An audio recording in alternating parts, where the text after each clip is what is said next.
हजुर। म त कुन दिन सोच्दा सोच्दा डिप्रेसनमा पागलै हुन्छु जस्तो लाग्छ कि सबै कुराले थिचिरहँदा। सबै कुराले मैले एकदम बढी माया गर्छु मेरो बुवालाई आमालाई। संसारमा जति पनि मलाई हेरेर बस्नु भएको छ मैले उहाँहरूलाई के भन्छु भने हजुर। बाँचुन्जेल आफ्नो बुवा आमाको कदर गर्न सिक्नुहोस्। उहाँहरूको आँखाबाट आँसु झर्न नदिनुहोस्। रोएँ एकदम मेरो बुवालाई सम्झेर रोएँ मैले। हजुर। बुवाको सपना केही हद भए पनि मैले चलोस् नचलोस् सरोकार छैन। हजुर मेरो बुवाको एउटा जुन सपना थियो मेरो छोरीलाई कलाकार बनाउँछु भन्ने त्यो सपना बुवा म नचले पनि मेरो बुवाले जे मेरो छोरीले नि गएको छ है भनेर मोबाइल हेर्दाखेरि खुसी गर्व मनसँग गर्व लाग्छ नि त होइन। तर जिन्दगीमा एकदम पीडाहरू भोगेँ कि मैले। हजुर। वास्तवमा भन्नुपर्ने हो भने मलाई अहिले पछिल्लो समयमा गीत त एउटा पैसा भए पनि हुँदो रहेछ नत्र नहुँदो रहेछ। दिदी नमस्कार। हजुर नमस्ते धन्यवाद भाइ।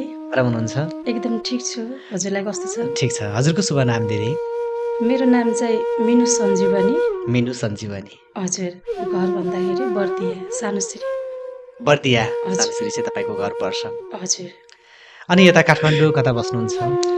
काठमाडौँ म यता सीतापाइला बस्छु कलङ्की नजिकै। हजुर। हजुर। के छ काठमाडौँमा अहिले बर्दियाको मान्छे काठमाडौँमा आएर बस्नु भएको छ के गर्नुहुन्छ? अब काठमाडौँमा आएको त लगभग धेरै भइसक्यो 15-16 वर्ष नै भइसक्यो। के गर्छु भनेर आएको थिएँ के भएर बस्नु पर्यो अब त्यो मनमा त धेरै कुराहरू छ धेरै पीडाहरू छ। के सोचेर बसेको चाहिँ के भएर बस्नु पर्यो कि अहिले। के सोचेर घरबाट निस्कनु भएको थियो? घरबाट निस्केको त अब एउटा म अब गीत सङ्गीतमा एकदम रुचि राख्ने मान्छे हो सानैदेखि। गाउन रुचि राख्नुहुन्छ? हजुर गाउन सुन्न धेरै रुचि राख्ने लोक सङ्गीत भन्ने चाहिँ एकदम मनपर्ने मेरो सानै बचपनदेखि नै बच्चादेखि नै। हजुर। अनि त्यस कारण अब अलिअलि गुनगुनाउँथेँ पनि मैले।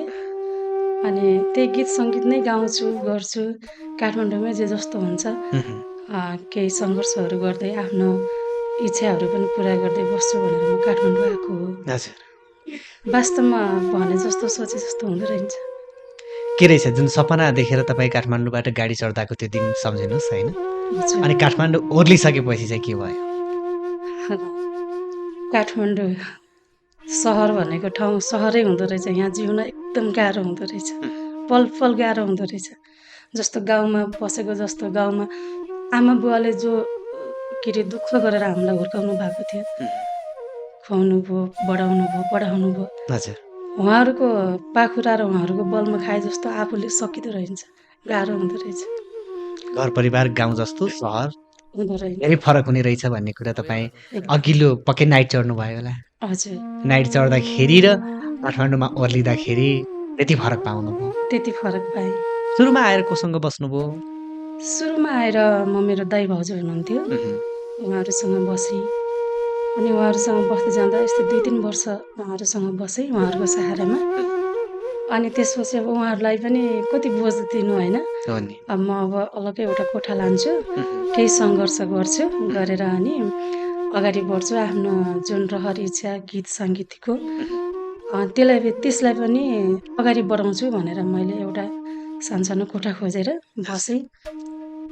अनि त्यसपछि अब एउटा त्यो नाङ्लो हुन्छ नि नाङ्लो भन्छ हाम्रो गाउँघरमा सुपो भन्छ पश्चिमतिर पछि मध्यपश्चिमतिर सुपो। हजुर यहाँ चाहिँ काठमाडौँमा चाहिँ नाङ्लो भन्दो रहेछ। त्यो नाङ्लोमा यति बदम अनि त्यो चुरोटको प्याकेट गुट्काहरू त्यस्तो त्यस्तो लिएर म त्यो चोकमा बसेँ कि बेच्नलाई। बेच अब के गर्ने थाहा छैन होइन कोही आफन्त पनि छैन। काठमाडौँ यस्तो ठाउँमा फेरि बाउले छोरा नचिन्ने छोराले बाउ नचिन्ने ठाउँ रहेछ कि भनेको होइन। त्यतिसम्म स्वार्थी भनौँ न काठमाडौँमा त। हजुर तैँले खाएर आयो होला म खान्छु ल त बस भन्ने ठाउँ हो अरे। जस्तो हाम्रोमा गाउँघरमा गयो भने चाहिँ पस्केर ल तर म खाउँ है भन्छ नि तर काठमाडौँमा चाहिँ त खाएर आयो होला म खान्छु ल भन्छन् रे। हजुर अनि त्यही नाङ्लोमा बदामहरू राखेर बस्थेँ। त्यो रोडको के भन्छ त्यो प्रतीक्षालय हुन्छ नि त्यसमा बसेको अब त्यहाँ पनि व्यापार गर्ने एकदम गाह्रो हुँदो रहेछ क्या। हजुर कसरी गाह्रो भनेपछि अब महानगर आउने भाग्नु पर्दो रहेछ, उठाउने हिँड्ने बोक्ने गर्दो रहेछ कि लैदिँदो रहेछ उहाँहरूले। अब हुन त उहाँहरूले पनि अब जे माथिबाट आदेश आयो त्यही गर्ने होइन र। अब जुन हाम्रो पीडा त हामीलाई थाहा छ नि त, उहाँहरूलाई थाहा छैन।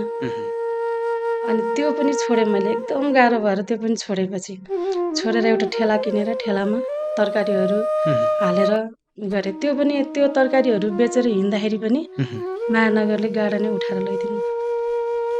अनि त्यसपछि यो रहेनछ, हार खाइसक्यो मनले होइन। गीत त अब एउटा पनि गरेको छैन। हजुर मनमा त्यो छ, फेरि त्यो रहर मरेको छैन। रहर मरेको छैन, रहर त अथाह छ। तर अथाह रहर भए पनि सबैभन्दा ठुलो कुरो त्यो पैसै रहेछ।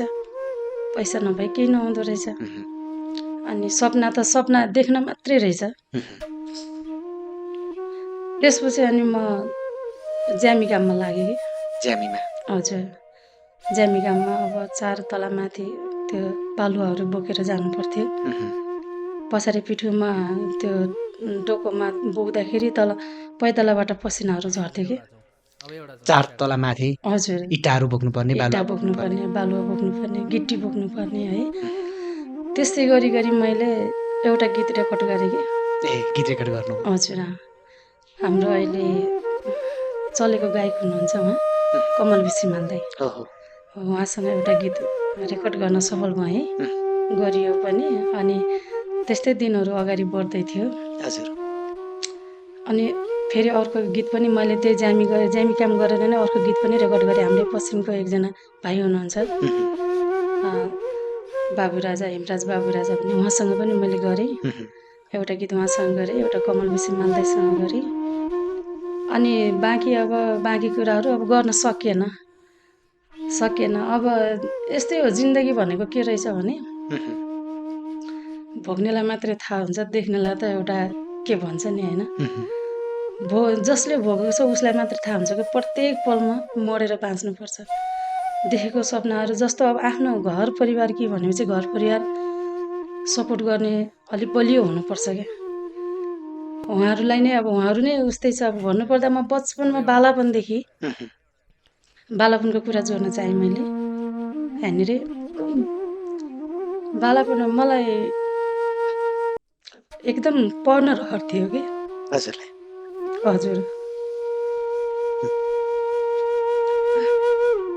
पढ्न चाहिँ एकदम रहर थियो।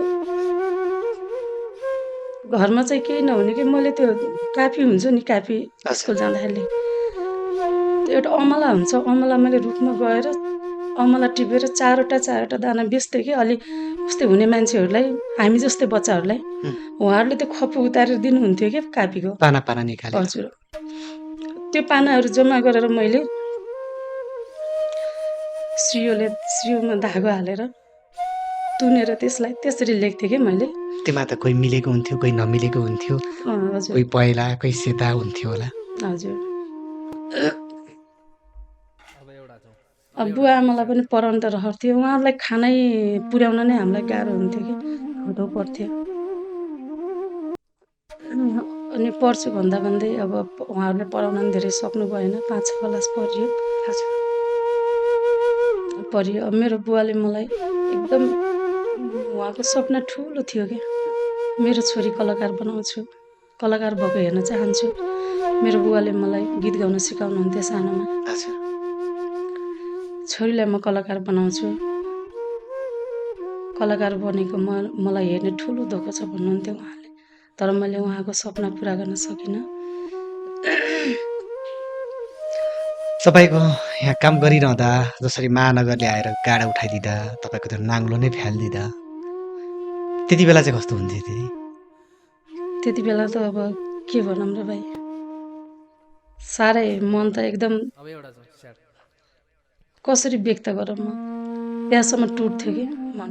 बल्ल बल्ल झोरेको त्यो गाडा, हजुर, त्यो पनि लगेर फ्यालिदिँदा चाहिँ आफ्नो मन नै थाम्न नसकिने अवस्थामा पुगिन्थ्यो। हजुर, एकदम। अनि त्यसपछि अब हामी उता दैलेखमा बस्थ्यौँ कि सानोमा। हजुर, पाहाडमा कति दुःख हुन्छ त्यो त अब हामी भोग्नेलाई थाहा छ है। खाना लाउनमा धेरै दुःख हुन्थ्यो। अब घरको पारिवारिक स्थिति पनि एकदम कमजोरी भएको कारणले गर्दा हजुर हामीले अब भने जस्तो पढ्न लाउन यताउता पनि धेरै कुराहरूमा दुःख झेल्नु पर्यो। अनि बुबा मम्मीलाई हामीलाई खाना खाना टार्न पनि एकदम गाह्रो हुन्थ्यो कि हजुर उहाँहरूलाई। अनि त्यसो जसो तसो पालापन बिताइयो। म 11-12 वर्षको थिएँ म। त्यसपछि हामी सबै जान नै बर्दिया आयौँ। हजुर बर्दिया आएर बस्यो। बस्दाखेरि अब म काठमाडौँ छिरिहालेपछि काठमाडौँ पसेँ म। एउटा सपना बोकेर आएको थिएँ, त्यो सपना त साकार हुन सकेन। मभन्दा अगाडि एउटा दाइ हुनुहुन्छ मेरो, अहिले 37 वर्ष जति हुनुभयो। हजुर अहिलेभन्दा 5 वर्ष अगाडि उहाँलाई पनि क्यान्सर लाग्यो, क्यान्सर भन्ने रोग लाग्यो। हजुर अब म पछाडि एउटा भाइ हुनुहुन्छ, उहाँको मनस्थिति अलिकति बिग्रेको जस्तो छ। 5 वर्ष हुँदाखेरि उहाँलाई ज्वरो आएर त्यही ज्वरोको कारणले नै उहाँको दिमागले पनि काम गर्दैन, आँखा पनि त्यति राम्रोसँग खासै देख्नुहुन्न। अनि अब अगाडि पछाडि हेर्ने भनेको एउटा दाइ हुनुहुन्थ्यो, उहाँलाई नै त्यस्तो घातक रोगले समात्यो। त्यसपछि झन् अवस्था नाजुक हुँदै गयो। अब तपाईँले जसरी पनि घरबाट चाहिँ एउटा कलाकार बन्छु, गीत रेकर्ड गर्छु भन्ने उद्देश्यको साथमा काठमाडौँ छिर्नुभयो। हजुर अनि घरमा बेला बेलामा फोन गर्दाखेरि त्यति बेला के बोल्न मन लाग्थ्यो दिदी? घरबाट आमाको आवाज सुन्दा, बुवाको आवाज सुन्दा, साथीहरूले कहिलेकाहीँ गर्नुहुन्थ्यो होला। हजुर आफ्नो सपना पुरा भएको छैन, सडकमा आइएको छ। हजुर अब उहाँहरूलाई त केही भन्ने जवाब नै थिएन मसँग, किनकि मेरो सपना त एकातिर छँदै थियो नै होइन। मैले उहाँहरूलाई एउटा हेर्नुपर्ने त्यो कर्तव्य जो हुन्छ दायित्व, त्यो पनि पुरा गर्न सकेको थिएन। अनि त्यस्तै उहाँहरूको फोन आउँदा त अब मन त दुखिहाल्थ्यो नै। अब मन दुखेर पनि गर्न केही सकिन्थेन। मलाई थामेर केही अगाडि बढौँ भन्ने चाहिँ लागिरहन्थ्यो। हजुर अनि त्यो घरमा काम गर्दा दिदी त्यति बेलाको पीडा चाहिँ कस्तो हुन्थ्यो दिदी? घरमा काम गर्दा त अब कहिले त्यस्तो मेरो बुवा मम्मीले नि गर्नु भएन त्यस्तो कामहरू। अब आफूले गर्नुपर्दा त यति गाह्रो हुँदो रहेछ कि त्यस्तो कामहरू गर्दा धेरै गाह्रो हुँदो रहेछ। अब त्यत्रो टोकोहरू बोकेर माथि बोकाउनु पर्ने गाह्रो त धेरै गाह्रो हुँदो रहेछ। तर पनि त्यो पीडालाई केही नमानिकन आफ्नो सपना छ, सपना पुरा गर्नुपर्छ भनेर म निरन्तर लागिरहेँ। दिनभरि काम गरेर कति दिन्थ्यो? त्यही 700 जति आउँथ्यो त्यस बेला। दिनभरि गर्नु पर्थ्यो? हजुर दिनभरि गर्नु पर्थ्यो। तपाईँ त गीत गाउने सपना बोकेर आउनुभयो, गीतलाई रियाज गर्नुपर्छ, बेला बेला गुनगुनाइरहनुपर्छ। अब ती कुराहरू त सकियो। हजुर त्यो धुलो धुवामा उल्टो काम गर्नु पर्यो। हजुर अहिले कति वर्षको हुनुभयो? अहिले म 35 वर्षतिर लाग्यो। 35 वर्ष लाग्यो। हजुर बिहे गर्नुभयो? बिहे त अब गरेको छ। किन तपाईँ बिहेको कुरा आउँदा खुलेर बिहे गरेको छु भन्न सक्नु? अब यो पोइन्टतिर अलि म अहिले जान चाहन्न। मौका परेछ भने पछि अब कुनै दिन भन्नेछु।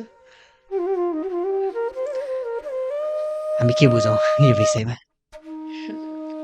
यो विषयमा अब बिस्तारै भन्छु म। पछि कुनैमा अब यो अहिले राम्रो लामो समयसम्म लिएर कुरा गरौँला भन्नुहुन्छ? हजुर ठिकै छ। तपाईँको धेरै छ बिहेको कुराहरूलाई लिएर पनि धेरै कुराहरू छ। अब यो कुराहरू आज अब गर्न सक्दैन। हजुर अर्को दिन समय मिलाएर गरौँला। गीत सङ्गीतको क्षेत्रमा प्रवेश गर्न चाहिँ किन यति गाह्रो रहेछ दिदी? तपाईँ हामी जस्तो गाउँबाट काठमाडौँ छिरेको मान्छेलाई पैसै ठुलो हो? पैसै ठुलो एकदम शक्ति हुँदो रहेछ कि त्यो पैसामा। पैसा भएन भने केही पनि छैन।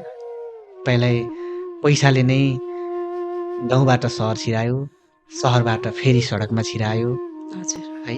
हजुर एक पैसाले दौडा त हो नि हजुर एक पैसाले नि तपाईँलाई चाहिँ अब नाङ्लोमा सामान बेच्ने पनि पैसाले बनायो हजुर 4 तला माथि गएर श्रम गर्नु नराम्रो होइन आफैमा है श्रम गर्नु भनेको राम्रो कुरा हो जसरी पनि हामीले श्रम गर्दाखेरि श्रम गर्ने श्रमिकज्यूहरूलाई त हामीले सम्मान पनि गर्नुपर्छ तर पनि आफ्नो सपनाहरू पुरा गर्नको लागि चाहिँ पैसा भएन भने केही पनि हुँदो रहेछ पैसा भएन भने केही पनि छैन त्यति तपाईँको आफ्नो पहिलो गीत रेकर्ड गर्दाखेरि भित्र छिर्दा अनि रेकर्ड गरिसकेपछि बाहिर आउँदा तपाईँले के सम्झिनुभयो त्यति बेला के चाहिँ सबैभन्दा बढी याद आइरह्यो के झल्झल्की याद आयो मलाई त त्यो बेला रेकर्ड गरेर बाहिर निस्किँदाखेरि हजुर के सम्झेँ भने रुनु भयो होला है दिदी रोएँ एकदम मेरो बुवालाई सम्झेर रोएँ मैले हजुर बुवाको सपना केही हद भए पनि मैले चलोस् नचलोस् सरोकार छ हजुर मेरो बुवाको एउटा जुन सपना थियो मेरो छोरीलाई कलाकार बनाउँछु भन्ने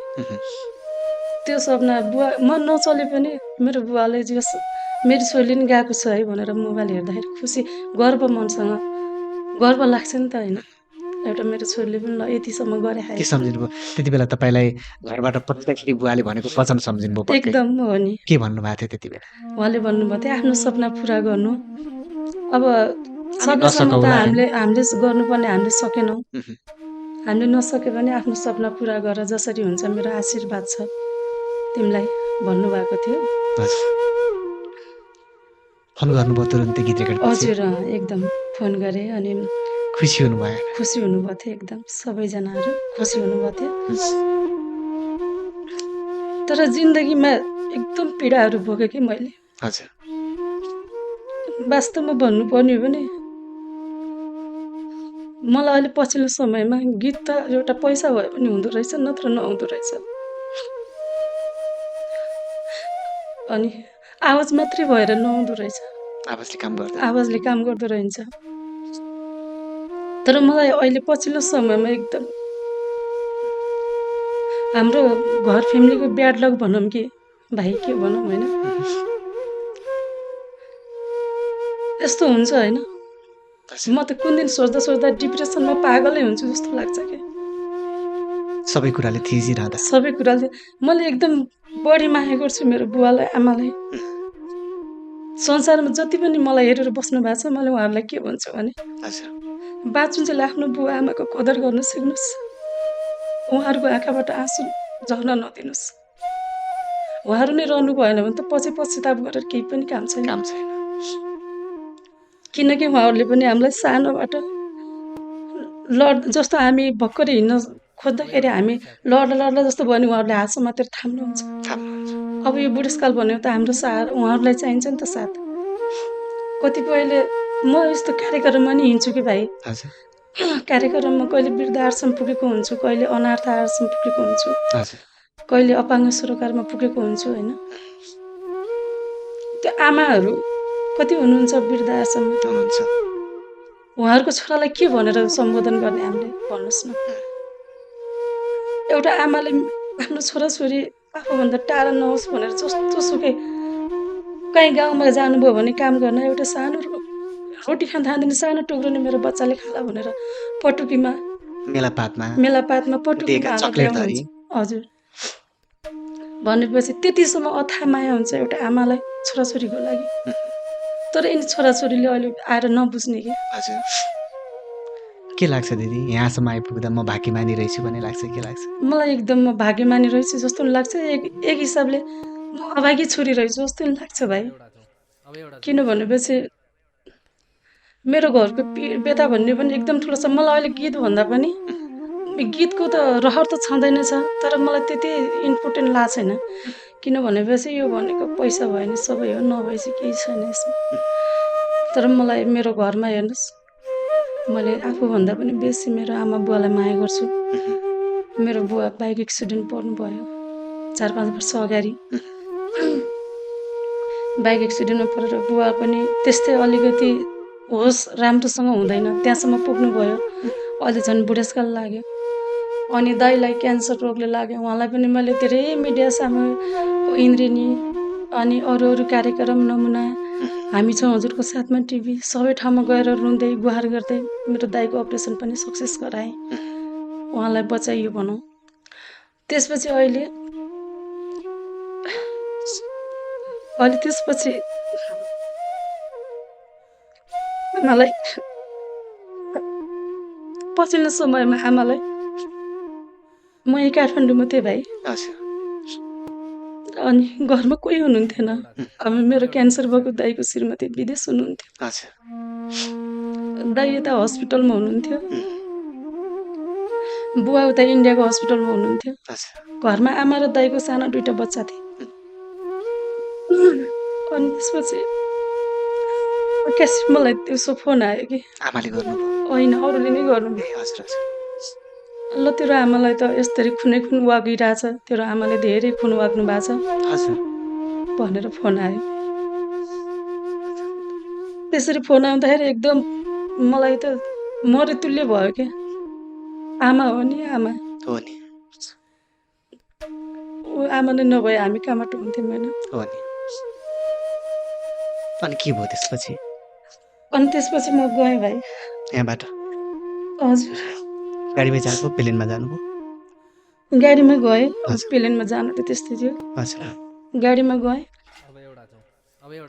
गाडीमा गएर त्यहीँ हस्पिटल राख्यो आफ्नै गाउँको 6 दिनसम्म। हजुर। त्यहाँ पनि भएन। नहुँदाखेरि त्यहाँबाट अब नेपालगञ्ज हस्पिटल भेरीमा ल्याएँ। भेरीमा पनि भएन। नहुँदाखेरि पछि काठमाडौँ लैजानुहोस् भन्नुभयो उहाँले। अनि काठमाडौँ लिएर आएँ। औषधि पनि नचल्ने के मेरो आमा भनेको कहिल्यै बिरामी हुनुहुन्थेन क्या उहाँ। मैले यत्रो मलाई त्यो रगत छाड्ने त्यो समस्या चाहिँ के देखाइ रहेछ? उहाँलाई चाहिँ कलेजो ड्यामेज भयो। कलेजो। हजुर। त्यो पनि यहाँ आएर काठमाडौँ वीर हस्पिटलमा आएर औषधि गर्दाखेरि